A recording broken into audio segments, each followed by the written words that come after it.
سر میرا ایک آپ سے سوال ہے کہ روزے کو عربی زبان میں کیا کہتے ہیں؟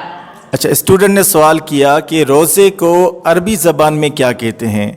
تو روزے کو عربی زبان میں صوم کہتے ہیں. جیسے ہم نیت رکھتے ہیں وَبِصَوْمِ غَدٍ نَوَيْتُ مِنْ شَهْرِ رمضان، تو اس میں لفظ آیا ہے صوم. روزے کو عربی زبان میں صوم کہتے ہیں، جس کا مطلب ہے خود کو کسی چیز سے روکنا. جیسے ہم روزے میں خود کو کس چیز سے روکتے ہیں؟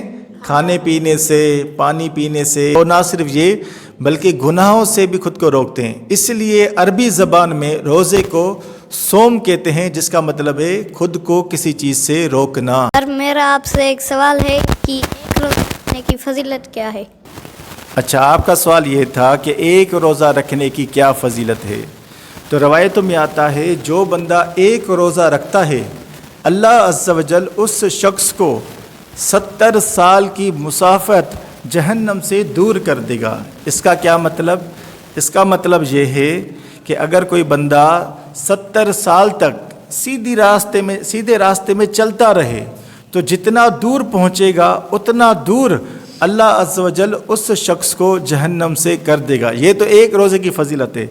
اگر کوئی بندہ 30 روزے رکھتا ہے تو اب آپ کو کیا کرنا ہے کہ 70 کو 30 سے 70 کو 30 سے ملٹیپلائی کر دیں تو جو آنسر آئے گا اتنے سال وہ بندہ جہنم سے دور ہو جائے گا. سر میرا آپ سے سوال ہے کہ اگر کوئی بندہ بنا سحری کھائے روزہ رکھے تو روزہ ہوگا یا نہیں؟ اچھا، آپ کا سوال یہ تھا کہ اگر کوئی شخص سحری نہ کھائے یعنی سحری کیے بغیر روزہ رکھے تو کیا اس کا روزہ ہوگا؟ ہاں بالکل روزہ ہو جائے گا.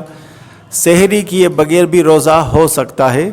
اگر آپ نے نیت کر لی ہے تو آپ کا روزہ ہو جائے گا. لیکن یہ یاد رکھیں کہ سحری میں کھانا کھانا سنت ہے، تو آپ سنت کو ترک کر دیا، یعنی وہ ثواب جو ہے سنت والا وہ آپ کو نہیں ملے گا، کیونکہ نبی پاک صلی اللہ علیہ وسلم کی سنت ہے سحری کھانا. تو اگر آپ نے سحری نہیں کی تو آپ نے سنت کو ترک کر دیا. ہاں، آپ کا جو سوال تھا کہ سحری کیے بغیر کیا روزہ ہوگا، تو روزہ ہو جائے گا.